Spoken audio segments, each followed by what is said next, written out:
You ask Tiger to solve. This deals with linear equations with one unknown. The final result is A equals 24.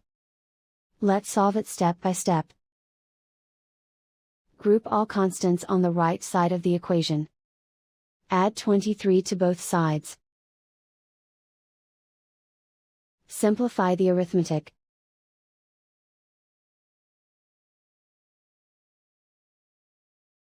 Isolate the A. Multiply both sides by 4. Group like terms.